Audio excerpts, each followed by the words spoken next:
Social distancing आणि मास्कचा नियम पाळायलाच हवा। आरोग्य मंत्री राजेश टोपे यांनी पत्रकारांना उत्तर दिली। त्यामध्ये पहिला मुद्दा होता तो लॉकडाऊन होऊ शकेल का, तर लॉकडाऊनची परिस्थिती अजूनही उद्भवलेली नाही, पण हेही प्रकर्षाने बघायला मिळालेलं आहे की लोक नियम पाळत नाहीयेत आणि हे अत्यंत चूक आहे। दुसरा महत्त्वाचा विषय जो आज दिवसभर गाजतो आहे तो गृहमंत्री बदलले जाणार असा विषय। त्याविषयी मात्र स्पष्ट केलं टोपे यांनी की हा संपूर्णपणे निर्णय राष्ट्रवादी काँग्रेसचे सर्वेसर्वा अध्यक्ष शरद पवार यांचा आहे आणि शरद पवार जो निर्णय घेतात कुठल्याही मंत्र्याबद्दल पदाबद्दल तो अंतिम निर्णय असतो राष्ट्रवादी काँग्रेसमध्ये। शरद पवार यांच्या प्रमुख उपस्थितीमध्ये यशवंतराव चव्हाण सेंटर इथं राष्ट्रवादी काँग्रेसच्या नेत्यांची बैठक होते आहे। काही वेळात या बैठकीला शरद पवार यासह काही मंत्री नेते उपस्थित राहणार आहेत। दरम्यान जयंत पाटील बोलत आहेत, आपण बघूया जयंत पाटील काय म्हणतात। सुरत नाही, ते व्यवस्थितपणाने काम करतात, त्यामुळे असा कोणताही प्रस्ताव पक्षासमोर नाही है।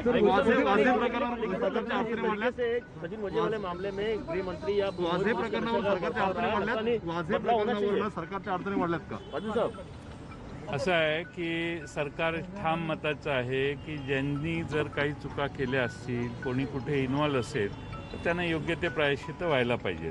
त्यात कुणाची बाजू घेण्याचा सरकारचा प्रश्न नाही, तसा विचारही सरकारमध्ये कोणी करत नाही। विरोधकांनी थेट गृहमंत्र्यांचा राजीनामा मागितलेला आहे। आप एक एक करके सवाल पूछेंगे। विरोधकांनी गृहमंत्री अनिल देशमुख यांचा राजीनामा मागितला वजे या प्रकरणावरून। आता वजे या प्रकरणावरून गृहमंत्र्यांनी कोणती चूक केलेली नाही, त्यांचा राजीनामा मागण्याचा काही प्रश्न नाही। वजेंना एनआयएने चौकशीसाठी ताब्यात घेतलेलं आहे। ज्या गोष्टी एनआयए फाइंड आउट करतील त्याचा तपास होईल, त्या सर्वांचंच आम्ही जे काही निघेल ते सगळे ज्यांनी काही चुका केल्या असतील तर त्याला ते प्रायश्चित्त व्हायला पाहिजे, हीच आमच्या सरकारची भूमिका आहे। सरकार कोणालाही पाठीशी घालत नाही। पण वजे प्रकाराची जी तपास सुरू आहे एनआयए करता आहे, कुठेतरी हे राजकीय म्हणायचं गेलं। असं आहे की एखाद्या घटनेत एनआयए आलेली आहे, त्यांनी त्या गुन्ह्याचा तपास केला आहे। एटीएस देखील तपास करत होतं, एटीएसचा तपास देखील चालू होता, पण दरम्यानच्या काळात एनआयए आलेली आहे आणि एनआयएने तो तपास हातात घेतलेला आहे।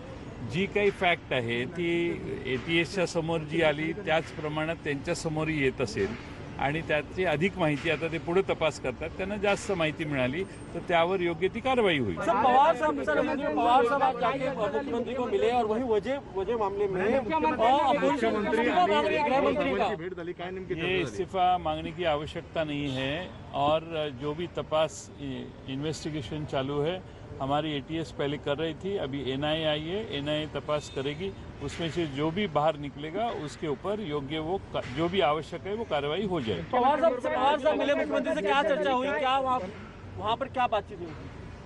ये अलग अलग प्रश्न सवाल अलग अलग राज्यों के विषय है, उसके बारे में पवार साहब बीच में मुख्यमंत्री जी को मिलते हैं, उनसे बातचीत करते हैं। कोई विशेष इसमें बात करने की आवश्यकता नहीं।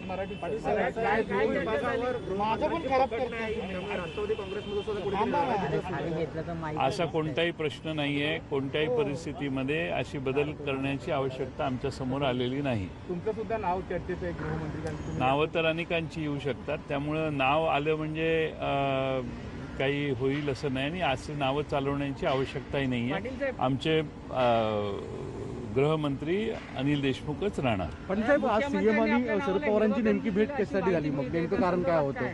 अशा वावड्या उठवण्याची ही पद्धत आहे की तुम्हाला हिरवा कंदील, यांना हिरवा कंदील। मला वाटतं की व्यवस्थितपणानं काम चालू आहे आणि त्या बाबतीत बदल करण्याची आम्हाला आज आवश्यकता वाटत नाही। मुख्यमंत्र्यांच्या भेटीबद्दल काय सांगाल तुम्ही? मराठीत वेगवेगळ्या प्रश्नांना पवारसाहेब भेटत असतात, वेगवेगळे राज्याच्या समोरचे काही प्रश्न जे महत्त्वाचे असतात पवारसाहेब येऊन त्यांच्याशी कधी कधी चर्चा करतात। तशीच चर्चा रुटीनची चर्चा होती, 4-6 दिवसाच्या आधीच ही भेट ठरलेली होती, ती आज झाली।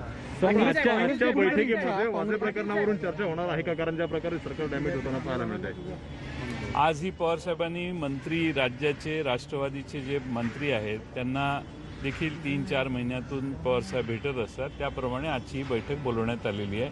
वेगवेगळ्या विभागाचा काम आणि पक्षाचं काम आणि मंत्र्यांच्यावर ज्या जबाबदारी टाकल्यात त्यात विशेषतः त्यांच्या खात्याची जबाबदारी त्यांनी कशी पार पडली आहे याच्यावर चर्चा होती. सरकारने हाताळण्यात पूर्णपणे अपयशी ठरले असं वाटतंय का? कारण का मनसुख हिरेंचा मृत्यू होतो, एक बड्या उद्योगपतीच्या बाहेर अजिबात अशी परिस्थिती नाही आहे. ATSकडे हा तपास देण्यात आलेला होता. ATSने काही प्रगती केलेली होती. दरम्यान हा तपास हा NIAकडे केंद्र सरकारने दिलेला आहे. ATSकडे राहिला असता तरी जे फॅक्ट्स पुढे येणार आहेत ते आलेच असते. त्यात कोणताही प्रॉब्लेम नव्हता. तपास योग्य रीतीने चालू होता. आता ATSच्या ऐवजी NIA करते. आम्ही कोणत्याही इन्व्हेस्टिगेशन एजन्सीने तपास केल्यावर जर काही सत्य बाहेर आलं तर ते सत्य न दडवता त्यावर योग्य ती कारवाई करणार आहोत. त्यात कोणताही आमच्या मनात कोणाला पाठीमागे घालण्याचा प्रश्न उद्भवत नाही. काँग्रेसची इच्छा आहे का रिशफलची? अशी एक स्वतः नाना पटोलेंनी आता CM यांची भेट घेतली आणि त्यांनी एक तशा स्वरूपाचे संकेत सुद्धा दिले.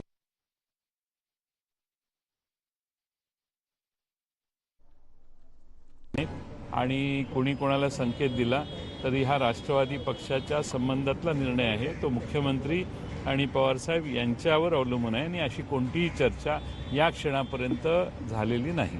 धन्यवाद. काही गंभीर आरोप केलेले आहेत. मुकेश साळवेने काही गंभीर आरोप केलेले आहेत. ते म्हणतात सरदेसाई आणि त्याचबरोबर संबंध आहेत माझे यांचे. त्याबद्दल मला माहित नाही. मी त्यांची पत्रकार परिषद बघितलेली नाही. त्यामुळे ते काय म्हणतात मला माहित नसल्यामुळे आज मला या क्षणी मला माहित नाही तुम्ही काय जयंत पाटील यांनी प्रतिक्रिया दिलेली आहे प्रसारमाध्यमांना. ते असं म्हणाले की सचिन वाझे या प्रकरणामध्ये गृहमंत्री अनिल देशमुखांनी कुठलीही चूक केलेली नाही. त्यामुळे त्यांचा राजीनामा मागण्याचा प्रश्नच उद्भवत नाही. खांदेपालटाच्या फक्त चर्चा आहेत. या क्षणापर्यंत तरी गृहमंत्री अनिल देशमुखच आहेत आणि कुठलाही प्रस्ताव किंवा कुठलीही चर्चा खांदेपालटासंदर्भातली राष्ट्रवादी काँग्रेसमध्ये नाही. कुणीही कुठलेही संकेत जरी दिले असले तरी.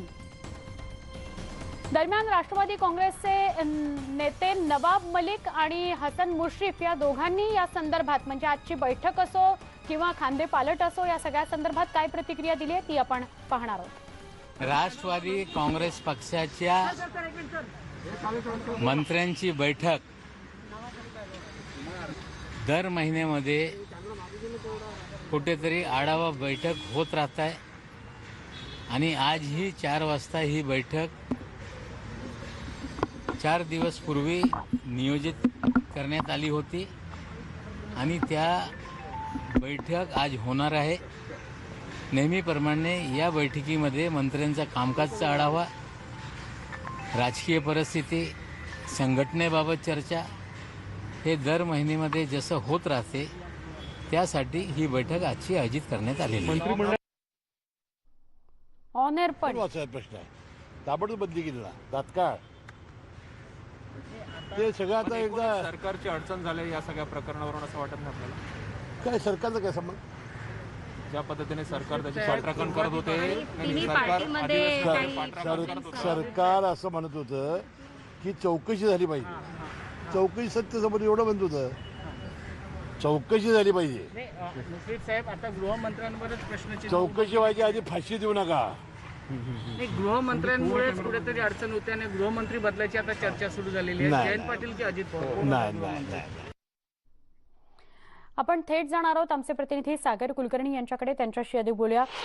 सागर, महत्वाची बैठक आहे. शरद पवार सगळ्या मंत्र्यांशी बोलणार आहेत, पण काही प्रतिक्रिया ज्या आपल्यापर्यंत पोहोचल्या मंत्र्यांच्या राष्ट्रवादी काँग्रेसच्या, त्यांचं असं म्हणणं आहे की नियोजित बैठक आहे, साधारणपणे आढावा घेण्यासाठीची ही बैठक असते. पण काय सांगाल या सगळ्याविषयी?